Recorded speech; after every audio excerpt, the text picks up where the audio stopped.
네, 그리고 행사 진행을 위해서 소지하고 계신 휴대전화의 전원은 꺼주시거나 진동 혹은 무음 모드로 반드시 전환 부탁드리도록 하겠습니다. We politely ask you to turn off your mobile phone or turn it into the vibration or mute mode during the ceremony. Thank you for your cooperation.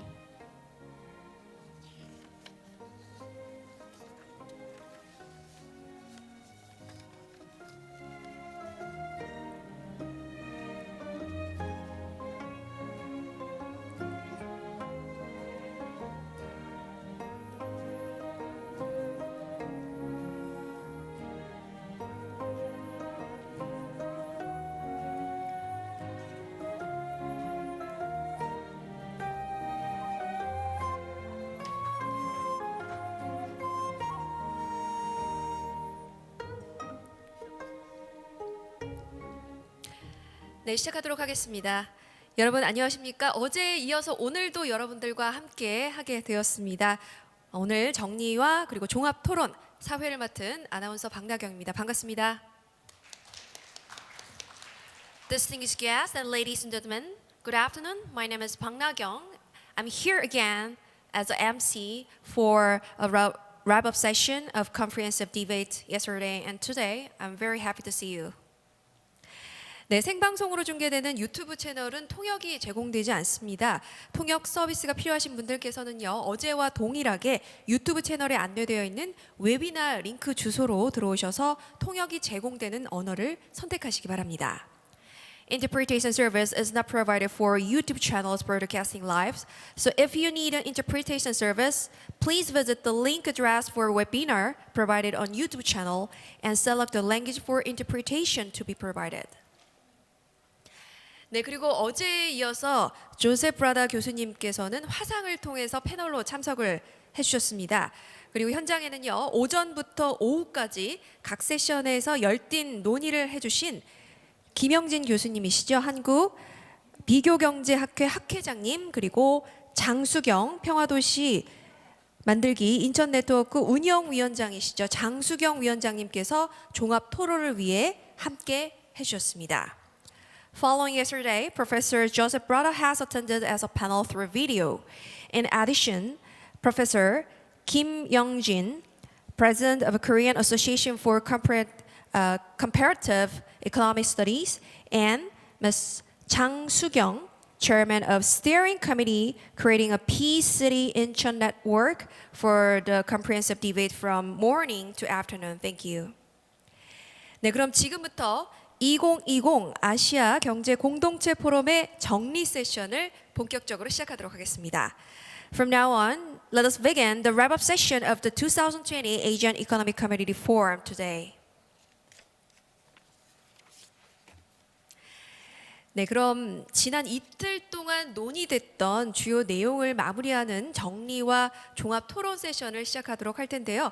세션 진행을 맡아주실 박재훈 인천대학교 동북아발전연구원 그리고 통합연구원장님을 모시도록 하겠습니다. 제가 영어로 말씀을 드리고 나서 여러분 큰 박수 부탁드리겠습니다. We'll begin the wrap-up a comprehensive debate session to wrap up the main themes discussed over the past 2 days. So we'd like to invite Professor Park Jae-hoon, Director of International University's Northeast Asian Development Institute and the Director of Institute for Unification and Integration, who will be in charge of the session. 여러분 큰 박수로 환영해 주시기 바랍니다. Please give a round of applause to him. Thank you and good afternoon everyone again. So from now on I'm going to just moderate the wrap-up session. So wrap-up session means just summarizing every presentation and every talks which was made during 2 days forum. So as you see in this program, we have many breakout sessions, total 11 breakout sessions including and opening ceremony and the plenary session. So unfortunately, many of the moderators cannot attend this wrap-up session. So only three moderators could participate in the wrap-up session, including June participation from United States. Joe Brada again, thank you. And so just for the session which moderator cannot attend should be summarized by me. So I just wanted to start from session 1 and 2, which was held yesterday. So session 1 and 2 is organized by Incheon National University, especially Institute for Unification and Integration. So if you see the program, in this breakout session 1 and 2, total four presentations were made.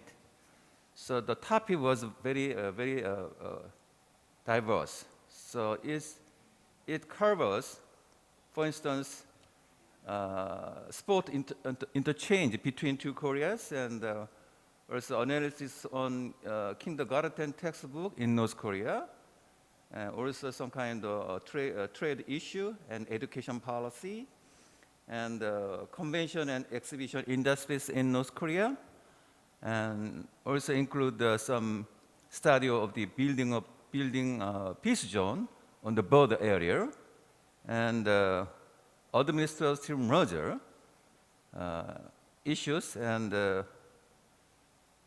role of the United Nations Command issues. So it's very interesting and very diverse issues.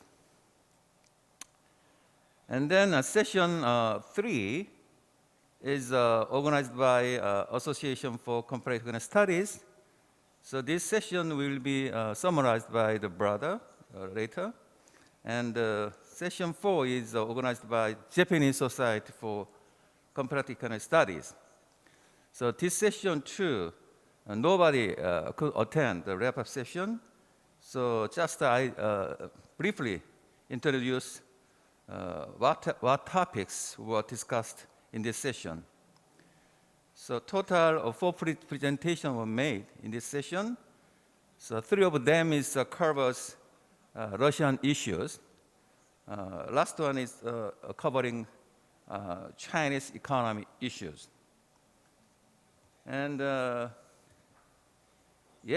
lastly, session 5, organized by Korea University. This session was yesterday briefly summarized by the moderator, Professor Park Song-hoon. So I just skipped this session. And then yesterday afternoon, we had opening ceremony. Especially, we listened to the speech made by former Secretary General of the United Nations, Ban Ki-moon. He talked about the Asian community and multilateralism in the age of hyper uncertainty. And then after that, we had plenary session. In this session, we had 4 presentations, 4 speeches, and we had 4 panelists. So this opening session and plenary session is already videotaped and is uploaded to the YouTube channel, so you can see anytime. Okay, move on to today, second day. In the morning, today's morning, we had a session of the organized by Korea Association for Comparative Studies. This session was also summarized by the president of that association later. And then session 7 is organized by young students, MAU competition. So in this session, we had 6 presentations, and we're going to have some presentation session from the one team win this competition. So maybe about 10 minutes. So you may expect. And then just before this wrap-up session, we had very interesting sessions. One of them is session 8, organized by Society for the Study of Emerging Market. So this session also summarized by Joe again. And session 9 was organized by Korea Institute for International Economic Policy. So this session, unfortunately, nobody could attend this wrap-up session. So I just briefly summarize the topics. So in this session, we had 4 presentations. This session also has very diverse topics, including New Southern policy and global rail chain and regional cooperation in Asia, and also Korea's COVID-19 and its role for the development cooperation in Asia. Lastly, fintech issues. So I think it's very interesting. And lastly, we had the Incheon community, 2 Incheon community sessions. So this session will soon summarized by Chairman. So let me invite Joe again. Please, summarize 2 sessions, okay? Can you hear me? Okay. Thank you very much, Jae-hoon, for the introduction. We had 2 sessions. One was organized by the Association for Comparative Economic Studies, and that was held yesterday, and we had one organized by the Society for the Study of Emerging Markets, which we held today. Each of the sessions had 2 papers, and I'm going to talk about them in order. The first session dealt with the issue of international monetary flows that involve Asian economies. The papers were Foreign Direct Investment Commitments in East Asia. And that was a paper by Abigail Hornstein from Wesleyan University and Kanda Naknoy from the University of Connecticut. And the other paper was called Oceans Apart, China and Other Systemically Important Economies. And that was by Chen Hongyi from the Hong Kong Institute for Monetary and Financial Research, and Pierre Chicloche from Wilfrid Laurier University in Canada. The first paper looked at the relationship between commitments that multinational corporations make to place foreign direct investment in Asian economies, specifically China, Indonesia, Philippines, and Thailand, and the investments that they actually make. So these countries have a system where if you want to make an investment, you have to get permission from the government. You register your investment, and then you can make the investment. And so the question is, what's the relationship between what companies tell the government they're going to do and what they actually do in terms of the investment? So the authors find that the approved foreign direct investment explains a good deal of what actually happens. Nevertheless, the commitments are not fulfilled 100%. Sometimes the company says we'll invest this much, they invest less. In other cases, they actually invest more. And so the question is, why does this happen? What are the factors that influence this? So the authors construct an econometric model of the ratio of actual foreign direct investment in a year to the commitments that are made in the previous 2 years. They estimate the model to see what causes deviations from the plan. So naturally, your expectations are that somehow deviations from plans should arise from unexpected events. The question is, what are the unexpected events? So the model has basically 3 sets of explanatory variables. One is home and host country characteristics, in which there should be no surprises. We know what the countries are like. Then there's ex ante uncertainty. There's uncertainty before you even think about investing in the country. So there's volatility in the exchange rate, in gross domestic product, conceivably in the country's politics. And then once you consider those factors and you make a commitment, then there's what the authors call ex post volatility, surprises that crop up after they've gotten permission from the government. And what they find is that host country surprises in GDP and in inflation, that is in other words, unexpected changes in GDP and in inflation, do influence actual investment, particularly if they go in the wrong direction, that is, if GDP falls or if inflation increases, they reduce actual investment. The policy implications for countries that want to stimulate foreign direct investment is, number one, the model tells us what kind of country characteristics they should improve in order to attract more commitments, and then which surprises they should try to limit so that the commitments are converted into actual inflows of capital into the country. Now, the paper by Chen and Chiklos examines the role that China plays in transmission and propagation of macroeconomic shocks in the global economy.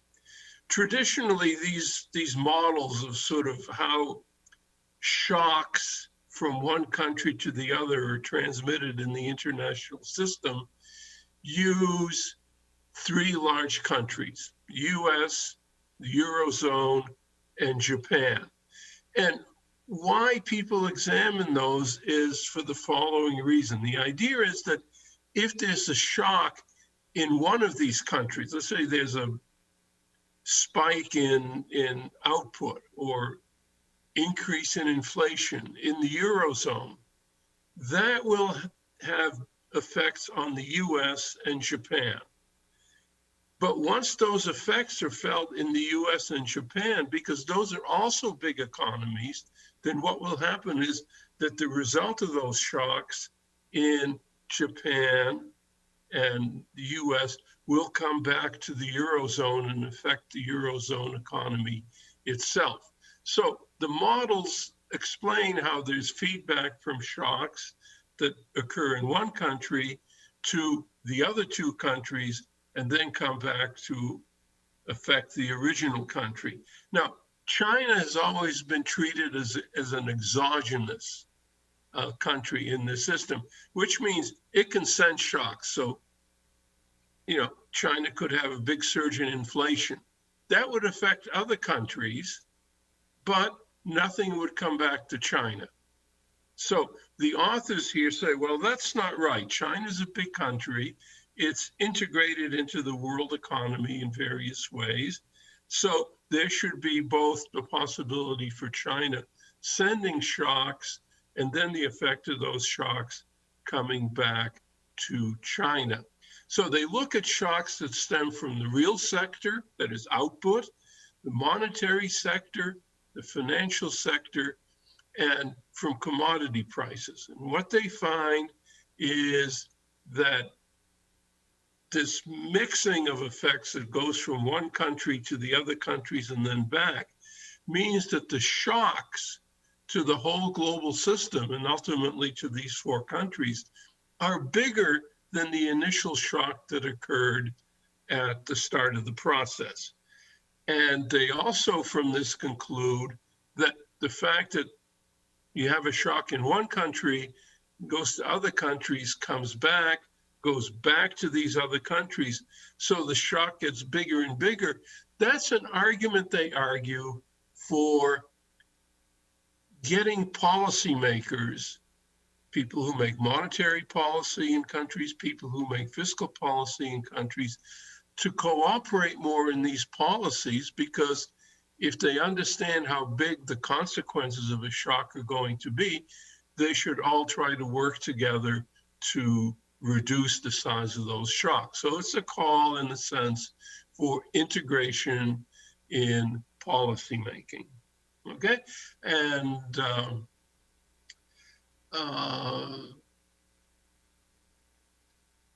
the SSCM session was devoted to a very topical issue, the effects of the coronavirus on, in part, the Korean economy, and in part on Southeast Asia itself. The first paper was by Willem Thorbecke of the Research Institute of the Economy, Trade, and Industry.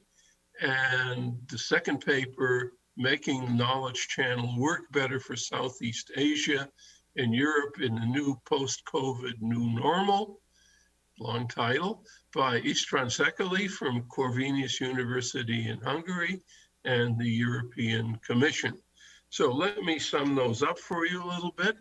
The Thorbecke paper I found very interesting because it gave a very valuable review of Korea's responses to previous crises, like the Asian debt crisis, etc. And the author also explains what kind of policy measures Korea has taken during the coronavirus episode. And I must say that sitting here in the United States, quite envious and really admire what sensible policies Korea has followed. But in any case, what the author's interested in is, we know that the COVID episode obviously disrupted economic activity. There were declines in GDP. There were effects in the monetary sector. But what the author would like to address is, what are the effects on individual sectors, and whether firms and industries that are well integrated with the rest of Asia and the world were better able to kind of get over the coronavirus shock. So he uses a number of explanatory variables in his model. The stock behavior in a particular sector or even of an individual company is determined in part by how the entire Korean stock market moves, by the world stock market, the Korean won exchange rate, and by oil prices. And what he asks is a very interesting approach, is he asks, so if we invested 1 won in a given sector or a given company at the beginning of the sample period, or in the middle of the sample period when things kind of turned around, how much would we have at the end of that period? And what he finds is, for some sectors, like industrial machinery, if you'd invested 1 won at the start of the period, you'd end up, and in a fairly short period of time, if you think about it, you'd end up with something like 4 won in the terms of value of your investment. So what he finds is that industrial machinery, chemicals, automobiles, software and computer services, and consumer electronics were sectors that did particularly well. And they certainly reflect the way in which Korea is, or should we say, integrated into the global economy through trade. So obviously, Korea's trade connections in these sectors, at least, led to very favorable results. Despite that, he also cautions that the pandemic and the responses to it are reinforcing some harmful trends that we could see even before the crisis in Korea. That is, the manufacturing sector has certainly done very well, but the service sector has not. Service sector workers are really suffering, and he suggests policies that would, number one, liberalize regulations, and number two, provide some direct help to service workers would be appropriate in the Korean context. Okay. Professor Szekely then moves on to the future. we've seen what's happened to Korea during the crisis, and he kind of wants to look at what's going to happen after the crisis is over. And what he argues is that the share of knowledge-intensive, innovation-driven activities will continue to increase. I talked about that a little bit yesterday at the plenary session.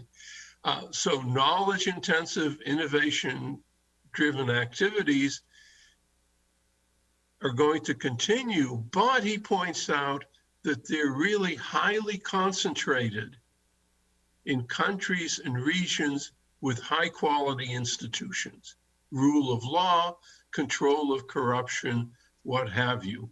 So these kinds of good institutions not only impact where research and development takes place, but also how much it costs to undertake research and development. So he looks at the number of patents that are generated in country and the amount of research and development expenditures that are made in the country. So it's a measure of how much innovation costs. And he finds that there's significant differences in countries, but that good institutions lead to more activity and to lower costs of innovation. So he asks, so how well are Korea and China positioned to take advantage of this? And what he argues is that the amount of innovation and the low cost of innovation in China and Korea are surprising in the sense that the institutional quality in those countries is not as good as it should be, given the amount of innovation that's taking place. When compared, and he compares it to a huge number of other countries. And so he argues that that is a threat to innovative activities in China and Korea that should be addressed by policymakers. He also talks about the high concentration of globally competitive research universities, the ability to attract quality international students. But again, neither China nor Korea are really doing much to attract students from abroad. And in both China and Korea, he feels that too much of the innovative activity, research and development activities or patents or whatever, are generated by firms, not from other sources like universities. And he feels that that's a problem as well. It's a problem because research and development done at corporations is really not, what shall I say, it's kind of non-path breaking. After all, if you're running a corporation, you need to make money. So the research you do is kind of to improve the products that you're making, but you're not going to kind of do path-breaking innovations to create a brand new product or a brand new way of doing things. So he argues that there's some difficulties with this that should be addressed as well by policymakers. And he also, talks a little bit about the European experience. And what he says is in Europe, you have relatively small countries, so you can't really rely on the domestic market to sustain the development of brand new technology. So you have to really have regional cooperation among countries in research and development activities. And that, along with the universities, it will give you disruptive innovations, is a way to move forward. And I think that's a message that's certainly, I think, consistent with what the forum is trying to support as well. So those are the two sessions, very interesting. And I encourage you to look at them and read them. Thank you. Thank you, Joe. And please stay there until we have the launching event of the new journal. I'm here. Okay. So I want to use some words for that. Okay. The next is we have two chairmen here. So maybe, Professor Kim, just why don't you just summarize your session? Just 10 minutes. 10 minutes.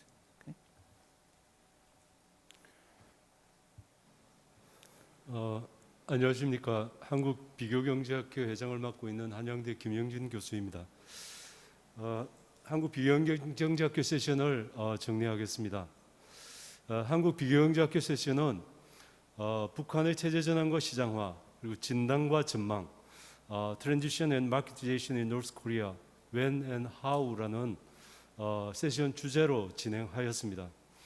코로나19 사태로 인해서 한국 내에 체류하고 있는 러시아와 중국 출신의 두 분의 학자를 발표자로 초청했고, 그리고 이제 패널 토론자는 두 분의 한국 학자가 참석했습니다.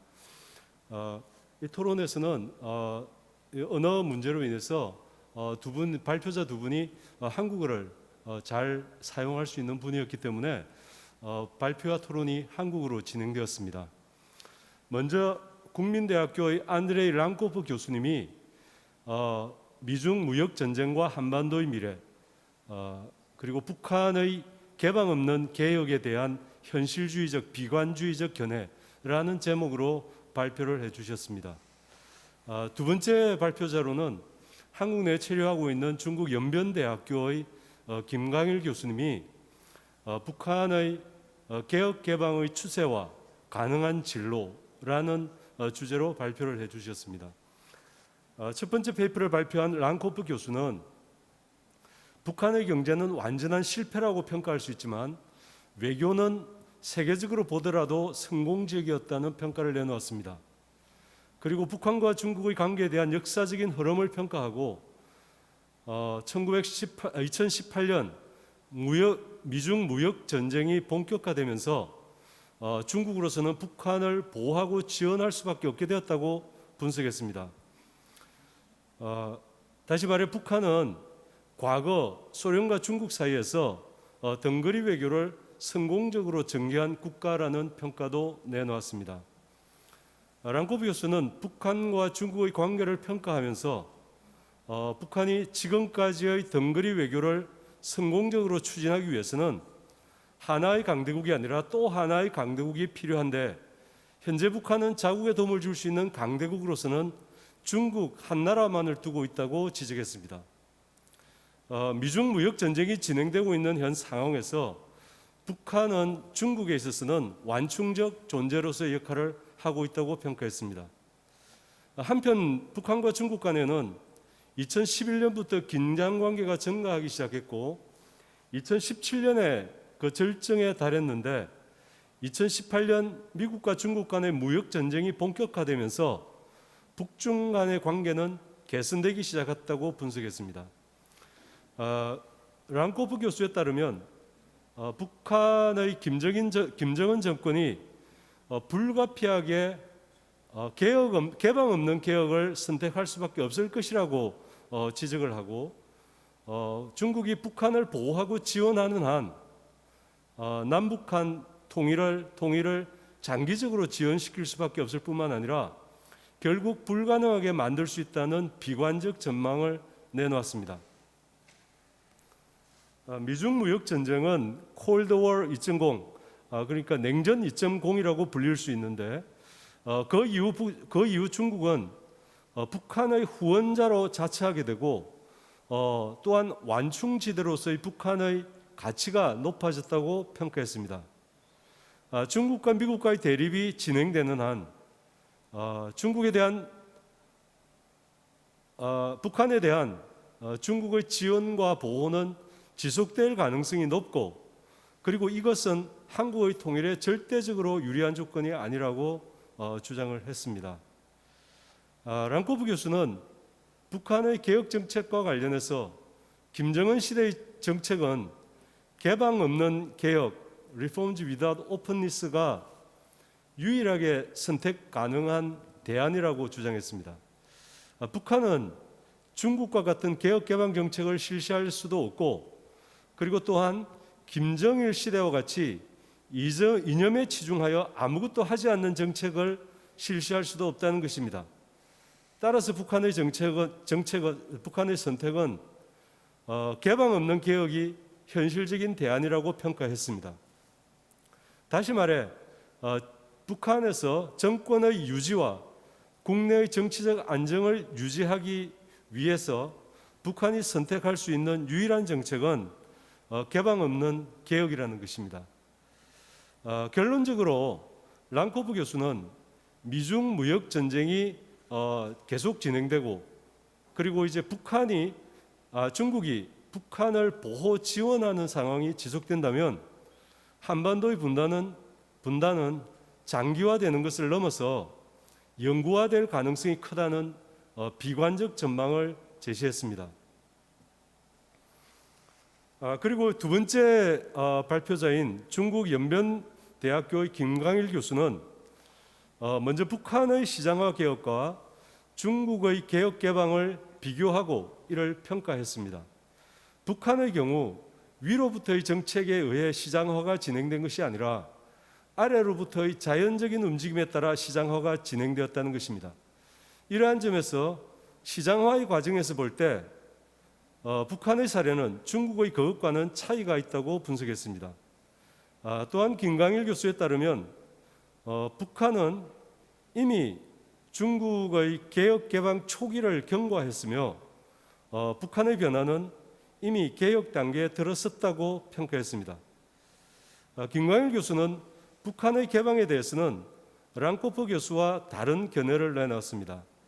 랑코프 교수는 개방 없는 개혁이 북한의 유일한 대안이라고 주장했지만 김광일 교수는 북한은 개방을 염두에 두고 있지만 국제적인 여건이 조성되지 못했기 때문에 개방이 진행되지 않고 있다고 주장했습니다. 김정은 정권의 개혁 정책과 관련해서 김광일 교수의 논점을 정리하겠습니다.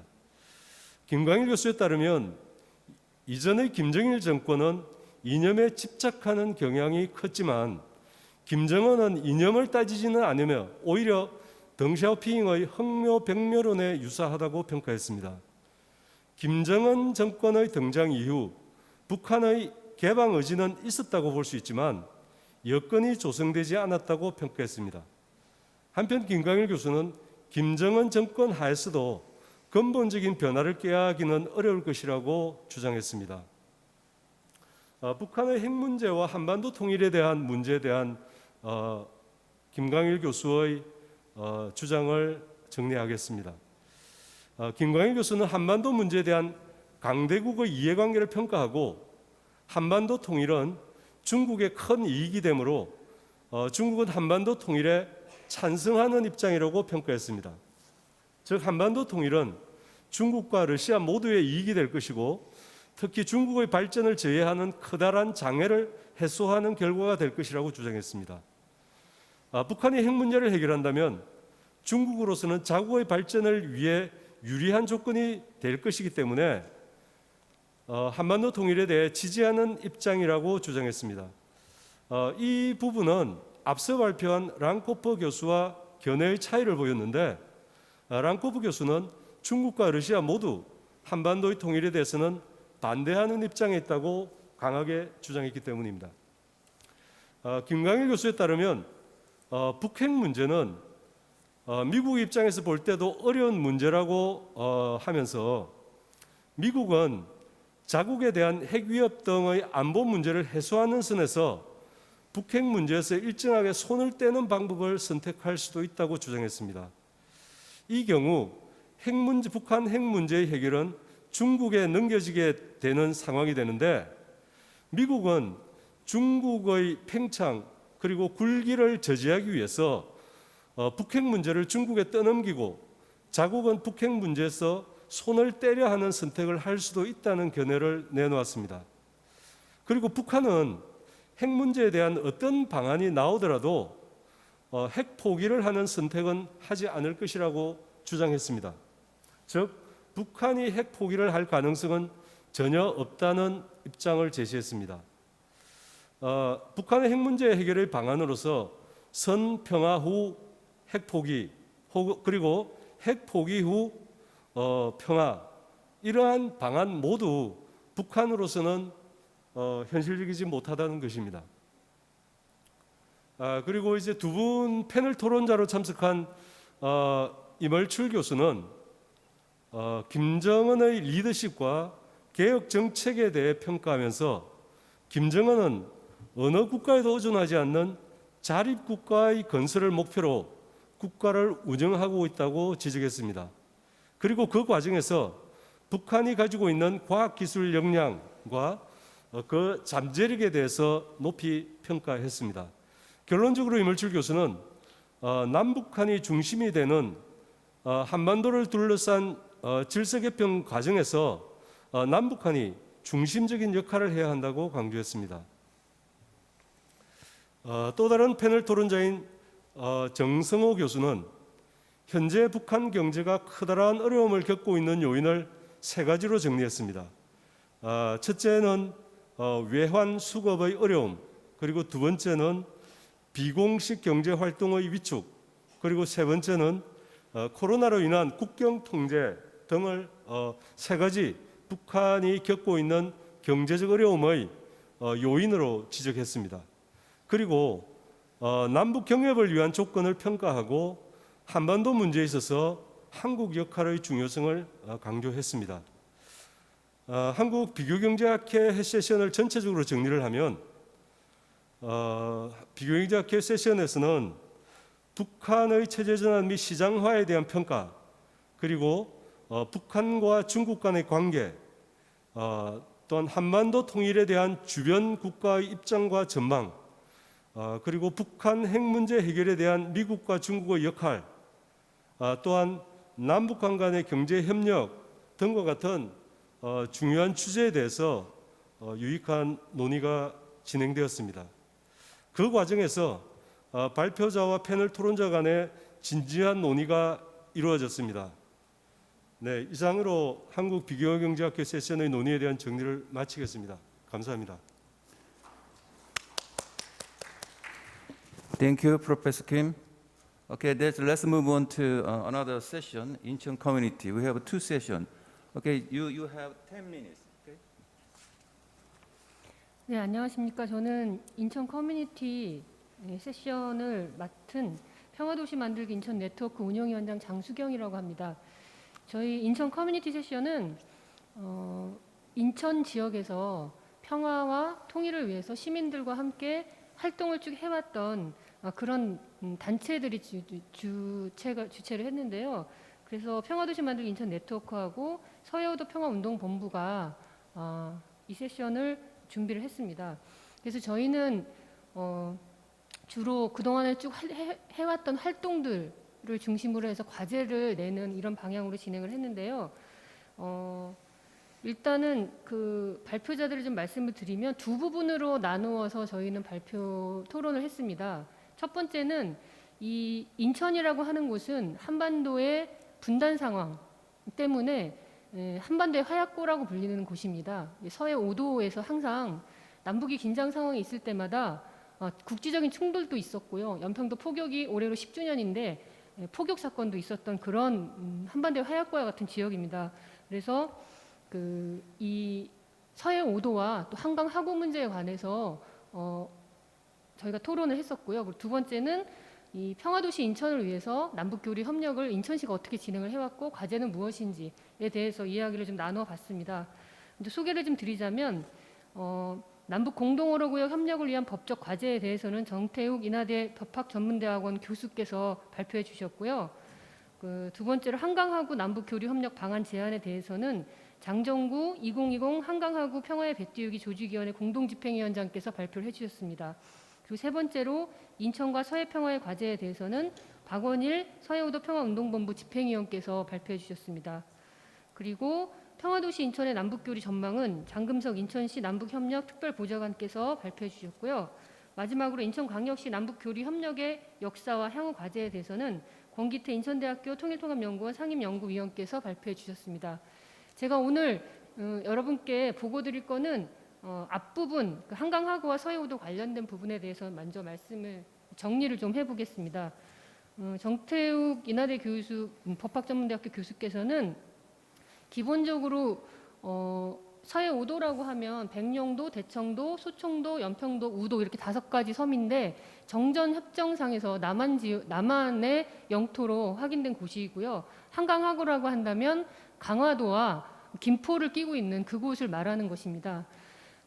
이렇게 말씀드리는 이유는 이 서해오도와 한강하구 관련된 곳이 모두 인천시 옹진군, 인천시 강화군에 속해 있는 지역입니다. 그래서 인천의 평화를 이야기할 때 서해오도와 한강하구 이야기를 할 수밖에 없습니다. 그래서 저희는 정태욱 교수께서 정전협정상에 한강하구와 서해오도가 어떠한 의미를 갖고 있는지에 대해서 말씀해 주셨습니다. 먼저 정전협정상에서 육지에는 비무장지대라고 하는 DMZ라고 하는 경계선이 정전협정상에서는 합의를 했지만 바다에서는 정전협정상에서는 경계선이 아니라 공동으로 이용하는 것이 정전협정을 맺었던 정신이다 이렇게 말씀해 주셨습니다. 그래서 정전협정상에서는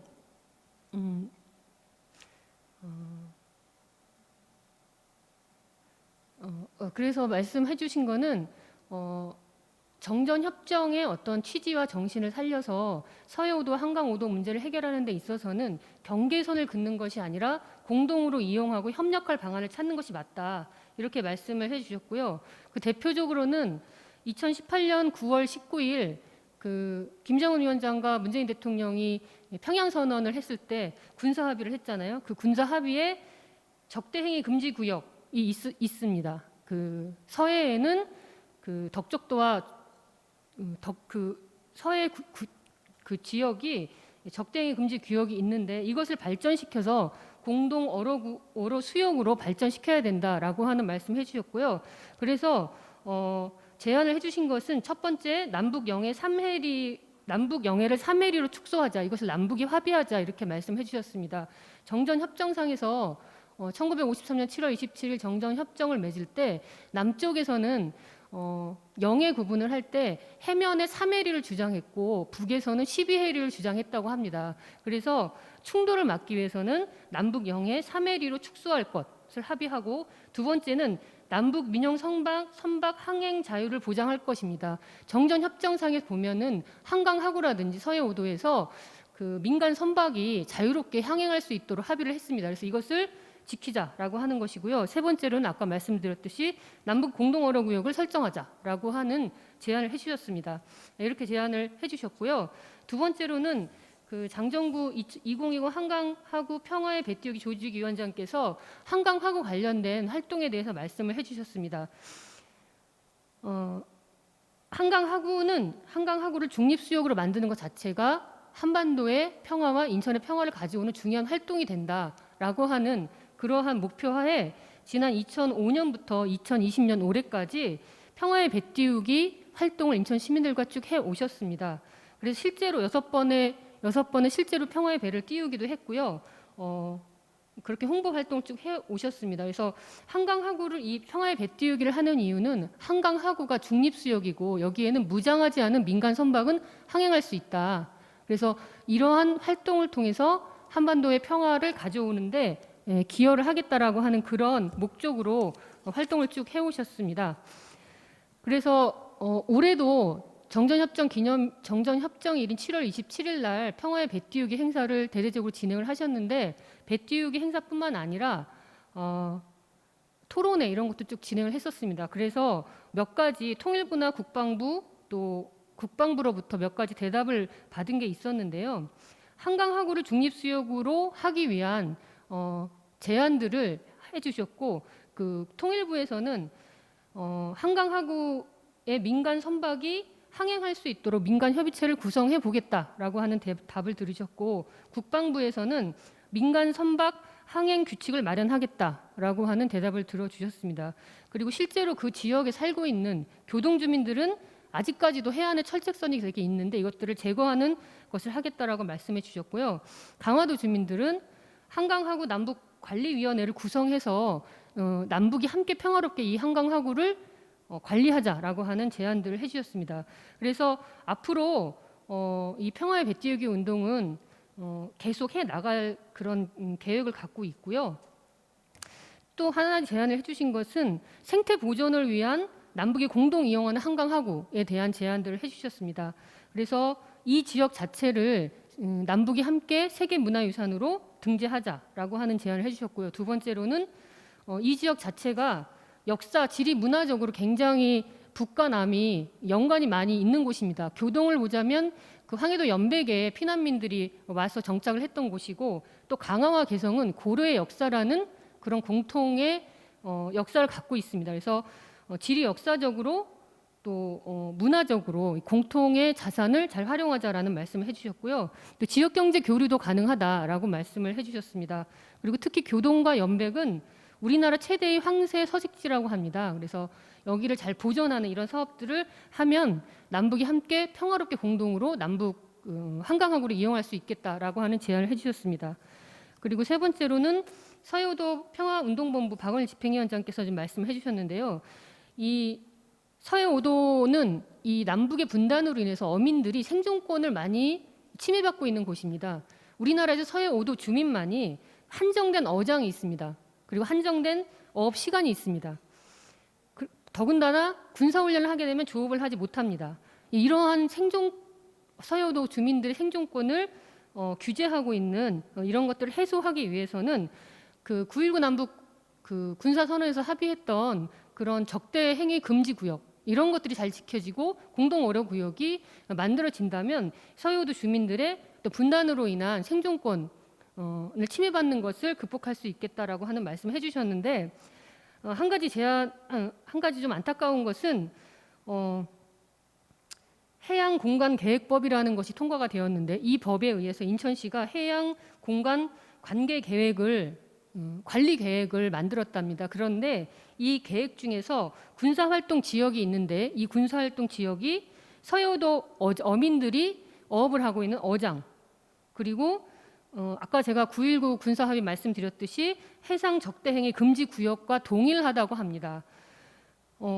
그러니까 이 남북 정상들은 남북 합의를 통해서 군사적 긴장을 완화하기 위한 구체적인 조치들을 하고 있는데 실제로 이 남쪽 정부에서 이런 법들을 만들고 이 법에 의해서 조업이나 이런 것들을 하지 못하게 하는 이런 상황들이 안타깝다. 이런 상황들이 극복되었으면 좋겠다라는 말씀을 해주셨고요. 그리고 몇 가지 서해오도 문제를 해결하기 위한 제안을 좀 해주셨는데 하나는 서해오도를 안보만의 문제가 아니라 정책적 접근을 할 때 평화권의 관점으로 접근을 해야 된다라고 하는 말씀을 해주셨고요. 두 번째로는 서해오도의 통제를 군이 아닌 해양경찰이 해야 된다라는 말씀을 해주셨습니다. 그리고 세 번째로는 인천시가 평화의 관점으로 서해오도 문제를 해결해야 한다. 부서들이 이렇게 많이 분산이 되어 있기 때문에 서해오도 문제를 물론 인천시가 서해오도 문제에 대해서 중앙정부가 아니기 때문에 할 수 있는 한계는 되게 많지만 그럼에도 불구하고 종합적으로 이 문제를 해결할 수 있도록 그런 부서나 이런 것들을 좀 개편해야 된다라는 그런 말씀을 해주셨습니다. 예, 이상 마치겠습니다. Thank you. Okay, then I think we already finished all sessions. So we have many other things to do this afternoon. So I have to say the wrap-up session is closed. Thank you.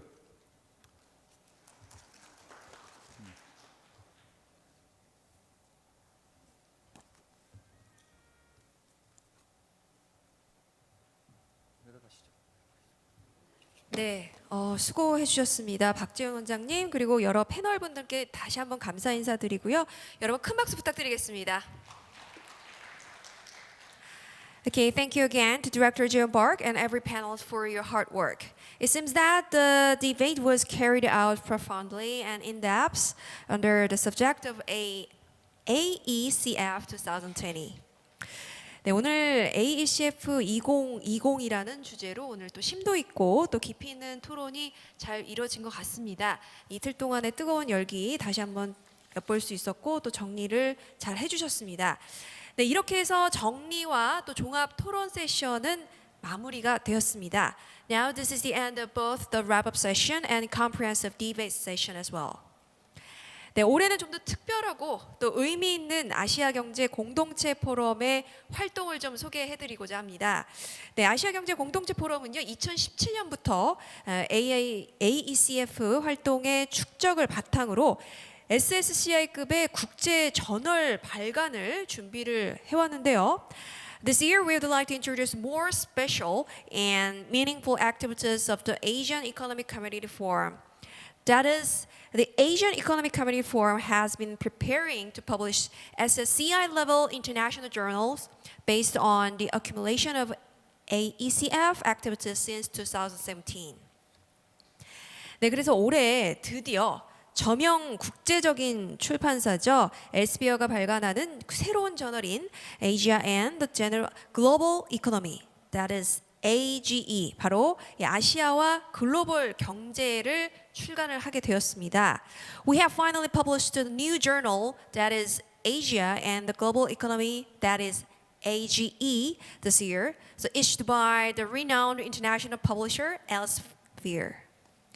네, 아시아 지역과 또 글로벌 경제에서 아시아의 역할에 대한 명확한 정책적 의미와 또 엄격한 경제, 정치과학 및 국제관계를 연구하는 국제저널 AGE는요, 앞으로 아시아 경제 공동체 재단과 또 인천대학교의 공식 저널이 될 것입니다.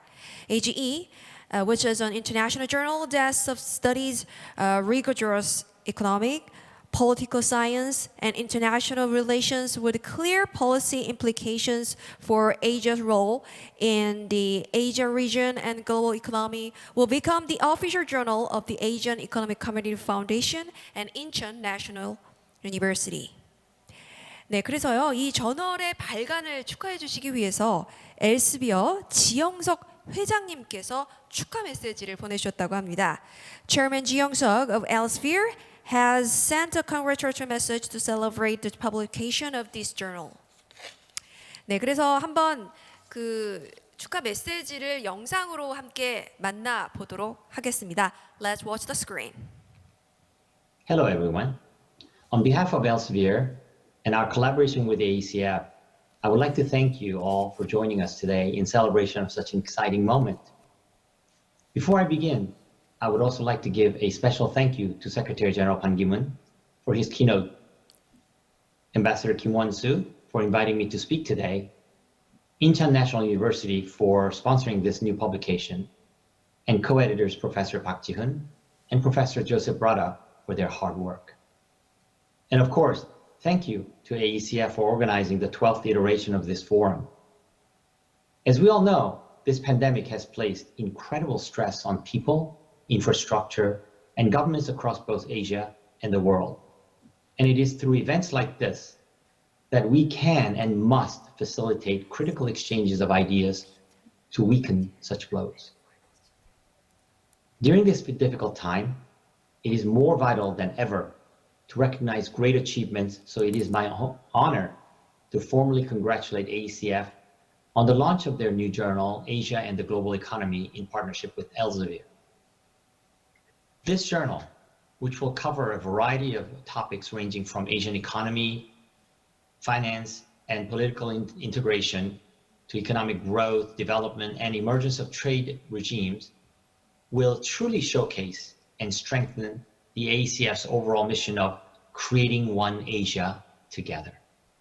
In fact, AECF speakers are all influential leaders across the fields of academia, politics, and business, and I believe that this event and journal can harness our collective knowledge to grow Asia's potential.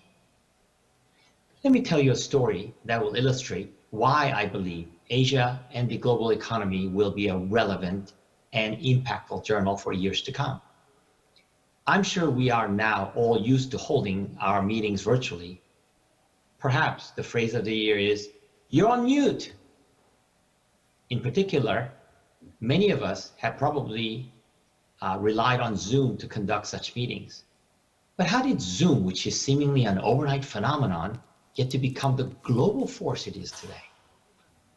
The answer is simple. As Isaac Newton stated in 1686, on his second law of motion, force is equal to mass times acceleration. Let me explain. Eric Yuan, the Chinese entrepreneur behind Zoom, first came up with the concept in the late 1980s as a university student in China. Eric's girlfriend studied elsewhere, several hours away, and on long train rides to visit her, Eric dreamt about the possibility of connecting with her with just a click of a button.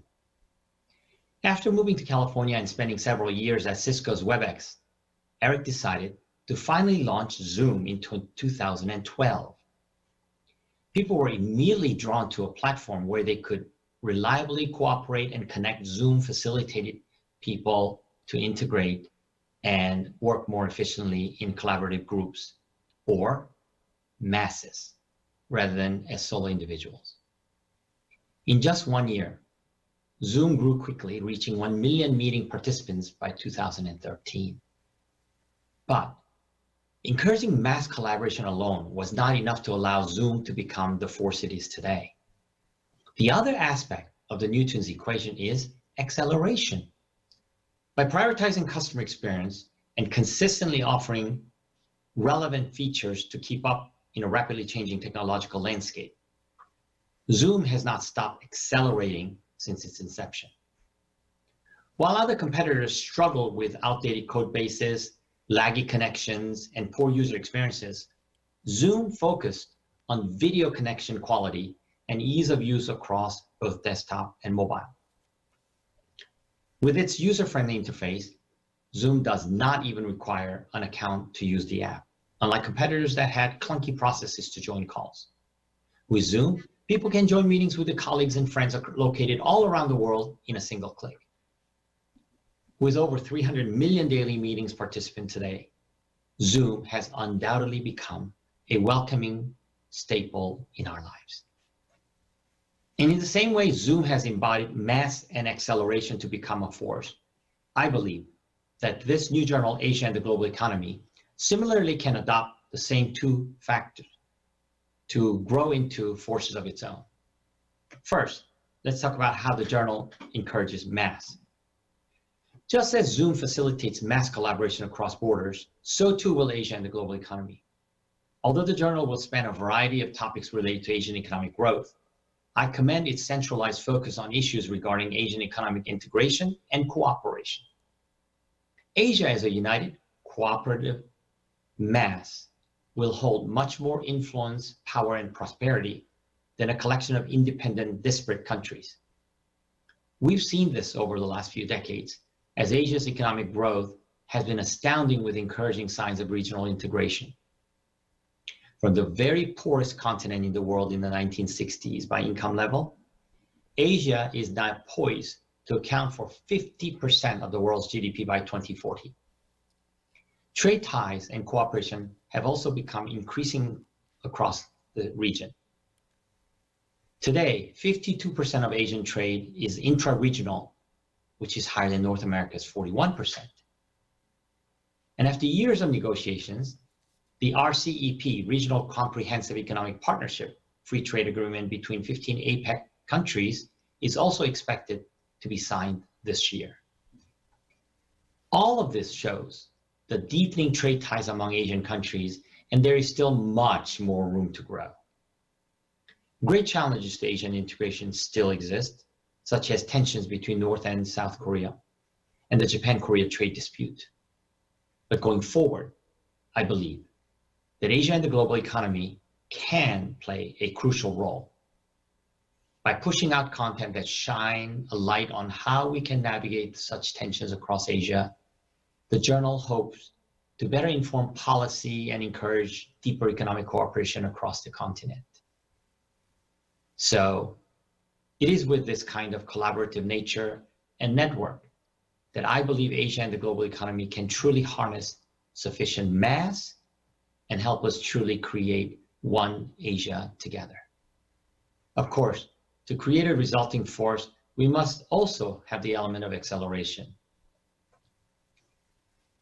While Zoom kept accelerating by offering pertinent features to its customers, Asia and the global economy will also continue to accelerate by offering relevant and timely policy recommendations. This journal will have a unique and explicit policy focus, mandating that contributors provide an in-depth explanation of the policy implications in their research. And in a rapidly developing world, it is encouraging to see Asia and the global economy adopt such a focus, which will ensure published articles are directly providing recommendations to solve the most pressing problems of today. By bridging the gap between theory and practice, I believe that journal will have a key role in aiding policymakers in their decisions. Asia and the global economy is also accelerating by keeping up with the critical trends in the publishing industry. In fact, I would like to take this chance to praise everyone behind Asia and the global economy for making the journal fully open access. This journal reaffirms Elsevier's commitment to making open access and more broadly, open science, the future of academic publishing. Our commitment has grown dramatically over the last few years with groundbreaking open access commitments with institutions and consortiums across the globe. Last year alone, Elsevier published 49,000 gold open access articles, a double-digit growth on the previous year, and also launched 100 full open access journals. Asia has also been steadily growing its open access publications, a demonstration of its commitment to the future of publishing. So it is exciting that this new groundbreaking journal would also be published as open access. You can see it is through collaborative networks and most up-to-date policy recommendations that Asia and the global economy truly combines mass and acceleration. I'm confident that this open access journal will be a force in future Asian economic scholarship and policymaking landscapes, and I look forward to reading its inaugural issue next year. It makes me proud to see Elsevier's involvement in the publication of this journal, as well as its consistent outlook to support growth in Asia. And once again, congratulations and thank you to AECF and everyone involved in the production of Asia and the global economy. Fingers crossed, it won't be too long until we can meet in person. But in the meantime, please continue to stay safe and healthy. Thank you very much. 네, 오늘 이 자리에 함께 해주시지는 못하셨지만 이렇게 영상으로나마 축하의 말씀 전해주신 지영석 엘스비어 회장님께 여러분 다시 한번 뜨거운 박수 부탁드리겠습니다. Thank you very much for the speech and congratulations message. Would you please give a round of applause to him once more? Thank you. Okay, I like his accent and pronunciation is very clear. 네, 아주 분명한 발음으로 말씀해 주셨고요. 또 한 분의 말씀을 듣고 가야 할 것 같습니다. 빠질 수 없는 분이 있죠. 이틀 동안 심도 있는 또 여러 가지 대화와 토론 그리고 발표까지 이틀 동안 함께 해주신 분이 계십니다. 온라인으로 저 먼 이제 함께 이 자리에 하지는 못하셨지만 조셉 브라다 교수님께서 함께 해주셨습니다. 말씀을 좀 청해 듣도록 하겠습니다. 지금도 온라인에 계신 걸로 알고 있는데요. 한번 불러보도록 하겠습니다. Professor Brada, are you still with us through online, right? Yes, I am. Yes, thank you very much for staying with us. So would you please give us some messages or comments for us now?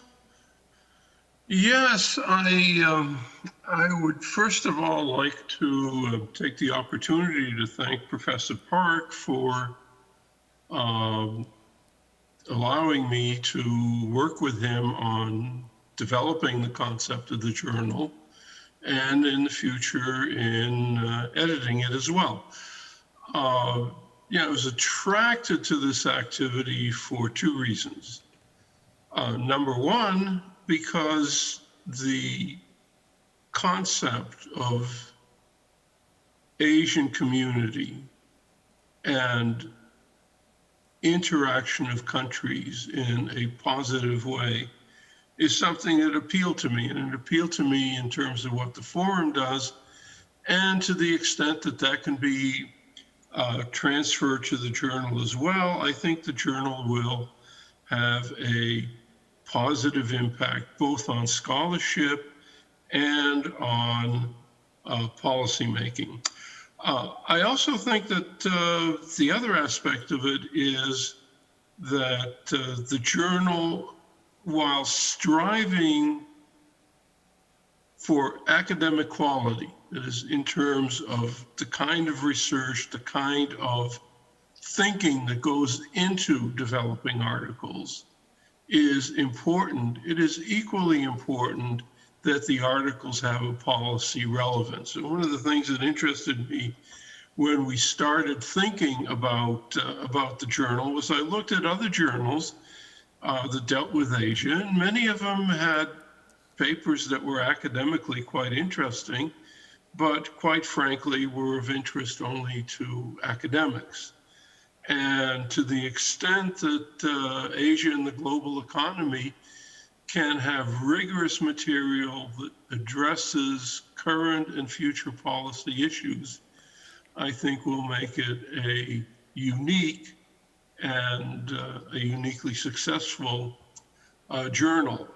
Earlier in the wrap-up session, I perhaps talked at too great a length about some of the papers in the two sessions I was involved in, but in part my intent was to give people a feel for the level of analysis and the relevance of these papers, which I hope will eventually appear in Asia and the global economy, but to show their relevance to policymaking and their commitment to a high level of scholarship.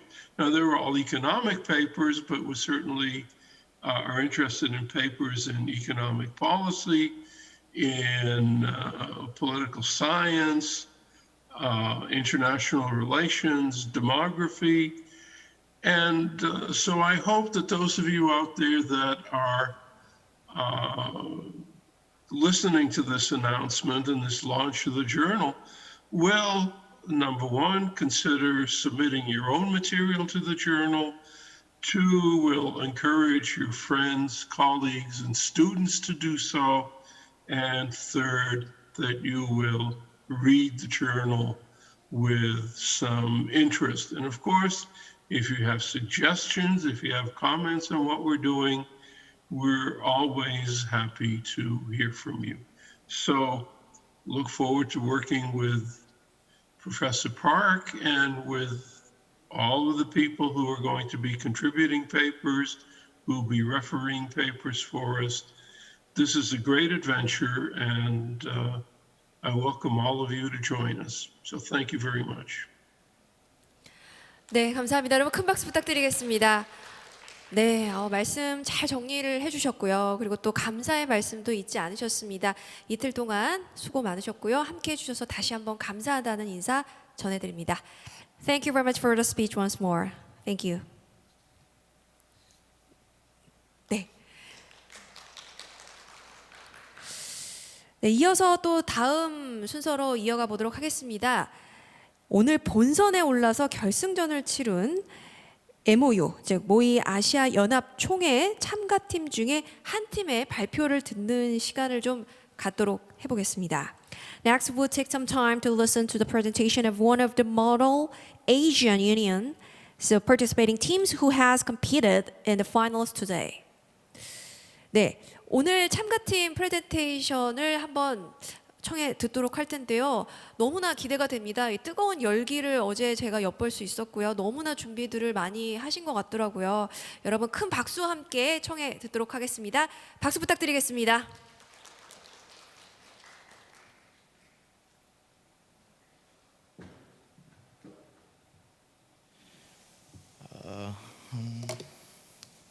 All right, thank you so much, dear distinguished panel members, secretariat, and honorable colleagues. It is my greatest honor to be able to present about the avenues for cooperation reflecting value chain changes of the ASEAN 5 and the Republic of Korea. In 2016, Professor Eichengreen argued that trend-shifting changes in global politics and economics, such as populism and isolationism, Brexit, and the return of great power competition, will bring us to hyper-uncertainty.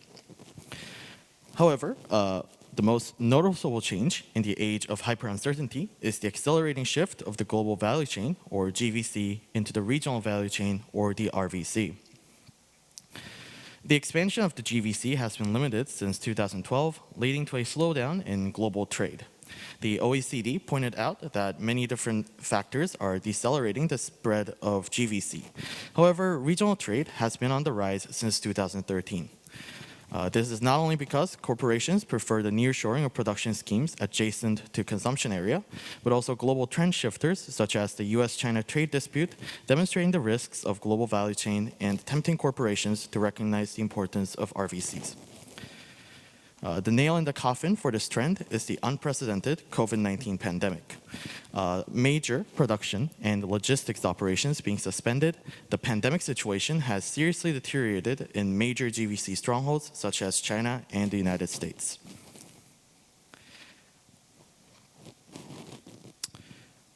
Now I'd like to move ahead and discuss about the New Southern Policy and its implication to value chain cooperation. In the midst of global and structural changes, the Moon Jae-in administration has selected the establishment of the Northeast Asia Community of Responsibility as one of the top 100 national agendas.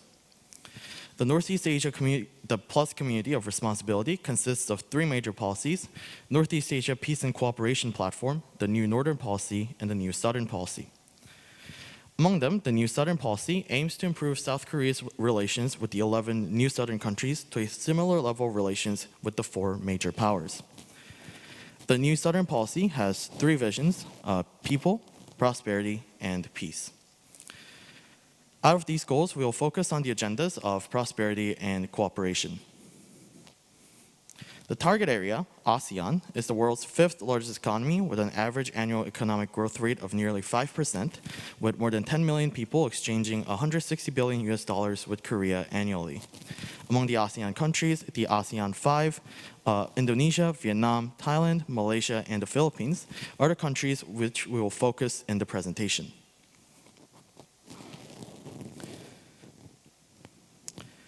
The New Southern Policy is not just a policy that prioritizes Korea's interests, but rather a policy that has incentives for the five countries to actively cooperate.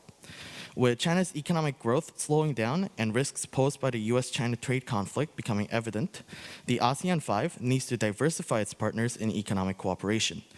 In addition, there's a prospect that the region will develop a new global production hub and value chain to replace China's role. The countries are actively pursuing policies to attract foreign companies. They're striving to facilitate overseas. Taking this into account, specific analysis of the ASEAN 5 and establishing strategies could contribute to a mutually prosperous community in Korea and the New Southern Policy region in preparation for the age of hyper-uncertainty. Due to time constraint, I'll skip on a little bit. Now, I'm going to discuss about the characteristics of value chain changes in association with the ASEAN 5 countries. Regarding Indonesia, Korea's primary exports to Indonesia are oil-refined processed goods. Recently, Indonesia showed the strongest diversification in its value chain with Korea regarding automobile manufacturing, chemical reprocessing, high-value tertiary sectors, and defense aerospace industries. Value chain changes in Vietnam primarily focuses on electrics manufacturing. South Korea is Vietnam's second largest exporter and the largest investor. Currently, Korea's major exports to Vietnam include metal processing, clothing, electric components, chemical products, and oil refining products. And we're in the Philippines, although an economy which has a lower foreign export dependency compared to other ASEAN members.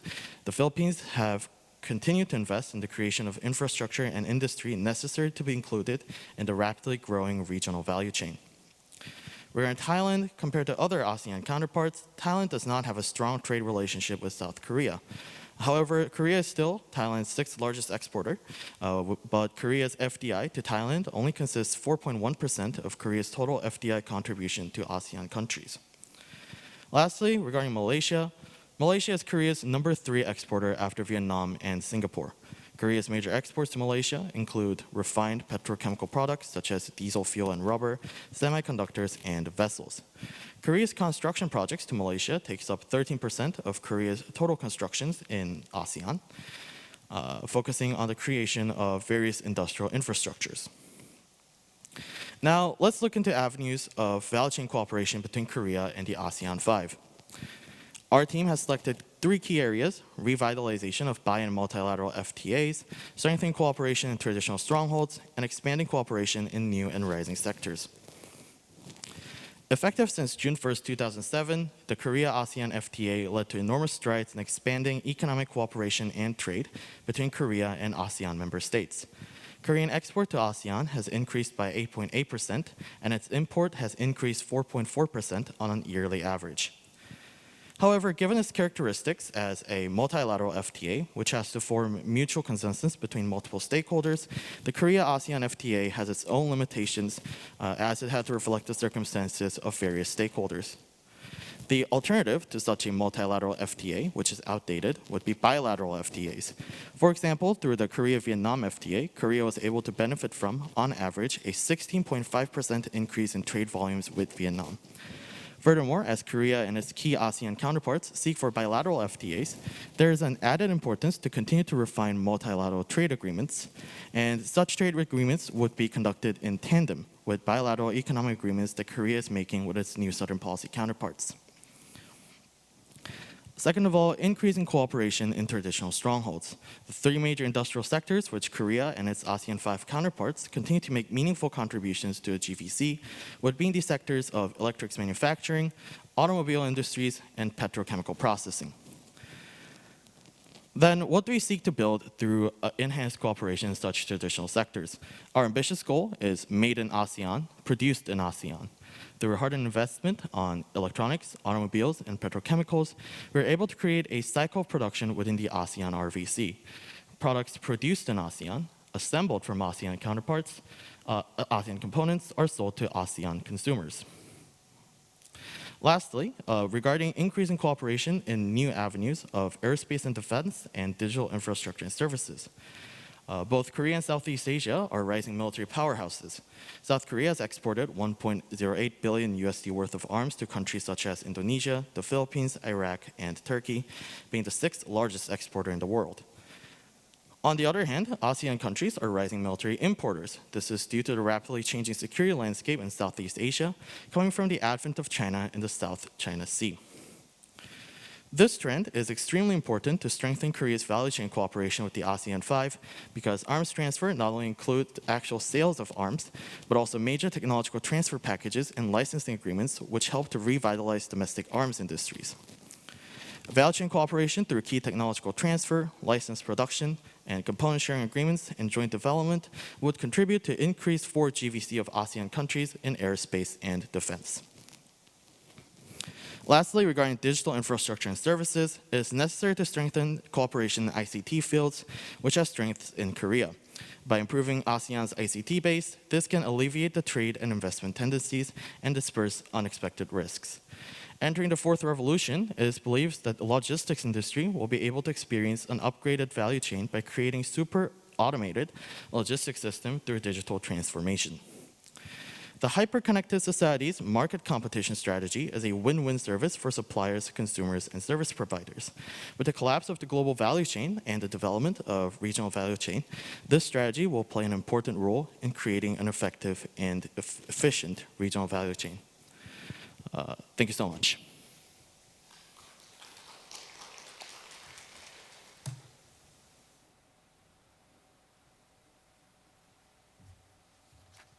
네, 정말 준비를 많이 하신 것 같아요. 여러분 큰 박수 부탁드리겠습니다. 네, 정말 본선에 올라서 결승전을 치른 팀답다라는 생각도 들었고요. 또 이렇게 많은 준비와 또 열의가 있었기에 이번 포럼 이틀 동안 잘 마무리가 된 것 같습니다. 네, 다음은요. 이번 포럼에 참가하신 각 북과 세션의 머더레이터와 연사분들이 지난 이틀간 도출해낸 2020 인천 선언문의 발표가 있겠습니다. Now we'll have a presentation of the 2020 Incheon Declaration that the moderators and speakers of each sub-session participating in this forum have drawn out over the past 2 days. 네, 선언문 발표에는요, 박재훈 아시아경제 공동체 포럼 사무총장님께서 수고를 해주시도록 하겠습니다. Secretary General Park Jae-hoon of the Asian Economic Community Forum will come up to the stage to announce the declaration.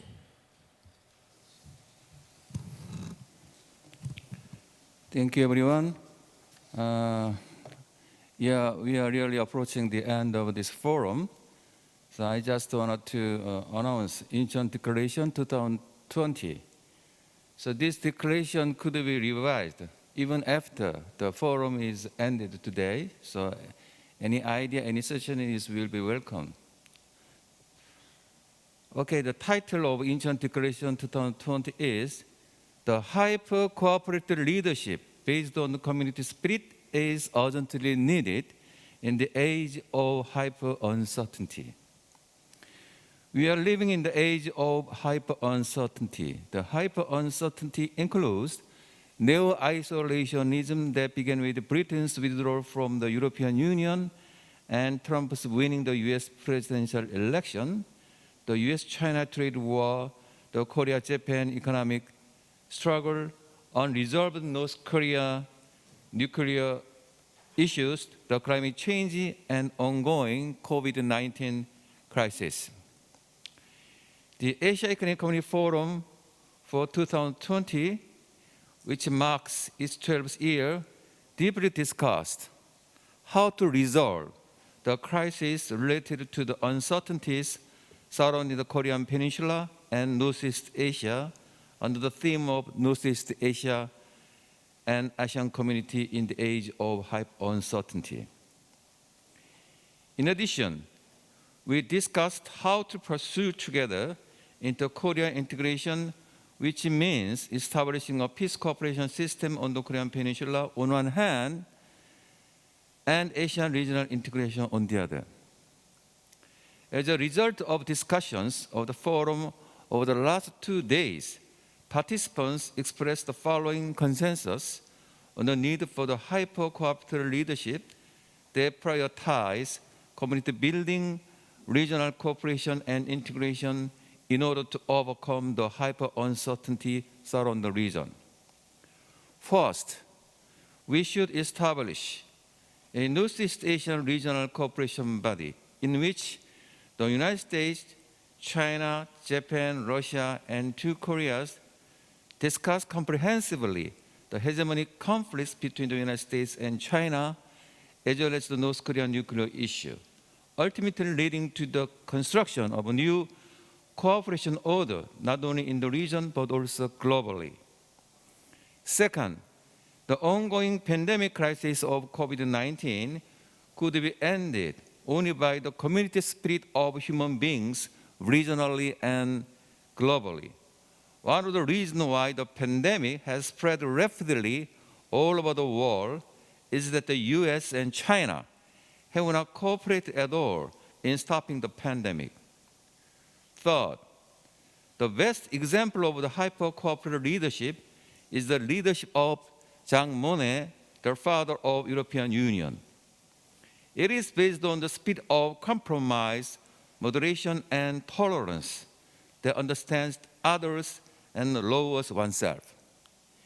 In order to resolve conflicts between the 2 Koreas and the countries in the world, first of all, patience and courage are needed to continue dialogue and communication to form internal consensus. Thank you. 네, 감사합니다. 네, 잠시만 자리 무대에서 좀 지켜주시고요. 여러분 다시 한번 큰 박수 부탁드리겠습니다. 네, 2020 인천 선언문 발표까지 여러분 함께 하셨습니다. 네, 이것으로 정리 세션을 좀 모두 마치도록 하고요. 이어서 역시 무대에 계신 박재훈 아시아경제 공동체재단 이사장님을 모시고 폐회사를 청해 듣도록 하겠습니다. That concludes the wrap-up session today, and we'll have closing address delivered by Mr. Park Jae-hoon, Chairman of the Asian Economic Community Foundation. 여러분 다시 한번 큰 박수 부탁드리겠습니다. Please give a round of applause to him once more. Dear all participants, last 2 days we discussed many important issues.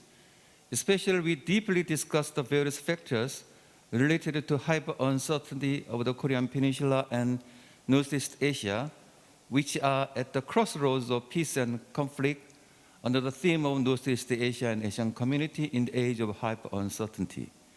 These are the issues that directly affect our lives today and tomorrow. I hope all of you have enjoyed the forum and share common feeling and the consensus about our activities. Our journey toward the creation of the Asian community will be continued. I sincerely hope we all stay safe and healthy and see you all again in the next year. Now I announce that AC Forum 2020 is closed. Thank you. 네, 수고 많으셨습니다. 오늘 이것으로 박재훈 아시아경제 공동체재단 이사장님께서 폐회 선언까지 해주셨습니다. 여러분 다시 한번 큰 박수 부탁드리겠습니다. 네, 수고해주신 연사분들 그리고 많은 분들 함께 해주셨는데요. 모두 온오프라인으로 함께 해주신 참석자분들, 참가자분들 감사드립니다. 이것으로 공식 일정은 모두 마무리를 하도록 하겠습니다. Thank you very much to speakers for all of your hard work for today's, and this is the end of the official schedule for past 2 days. 네, 어제 개회식을 시작으로 2일 동안 정말 많은 분들의 관심과 참여 속에서 활발한 논의와 교류가 이어졌습니다. Starting from yesterday, that is the opening ceremony in the morning. Active discussions, debates, and networking have continued for 2 days amid the interest and participation of many people through online and offline. 네, 이틀간의 시간은요, Creating One Asia Together라는 이 아시아 경제 공동체 포럼의 큰 비전에 더 한 걸음 다가갈 수 있었던 소중한 시간이었다라는 생각이 듭니다. We believe that these 2 days were a precious time to get one step closer to the big vision of the Asian Economic Community Forum, that is creating one Asia together. 네, 이틀간 온라인과 또 오프라인으로 많은 분들께서 함께 해주셨는데요. 관심과 성원 보내주신 분들 진심으로 감사 인사드리고요. 잠시 후 2020 아시아 경제 공동체 포럼의 환송 만찬 시간이 이어지도록 하겠습니다. We sincerely thank all of you for your interest and support both online and offline over the past 2 days, and we'll have a farewell dinner of the 2020 Asian Economic Community Forum after a while. 네, 오늘 만찬에는요. 오전에 본선이 치러진 이 아시아 연합의 이 총회 시상식도 함께 진행될 예정입니다. 현장에 계신 분들은 끝까지 자리를 지켜주시고요. 그 영광의 얼굴들을 직접 확인해 보실 수 있는 시간입니다. 의미 있는 시간 되실 것 같은데요. Today's dinner is scheduled to hold the award ceremony for the General Assembly of Model Asian Union held this morning. So it will be a good idea for those of you who are here today on site to stay until the end and check the winners. 네, 그럼 참가자 여러분들께서는요, 잠시 휴식 시간 가지시고 잠시 후에 있을 만찬에 참석해 주시면 되겠습니다. So, ladies and gentlemen, thank you very much for staying with us until the end. So, feel free to take a break after, and then after a while, we'll see you again for farewell dinner. Thank you. 네, 잠시 후 만찬 때 뵙도록 하겠고요. 휴식 시간 즐기시고 수고 많으셨습니다. 고맙습니다. Thank you for so much.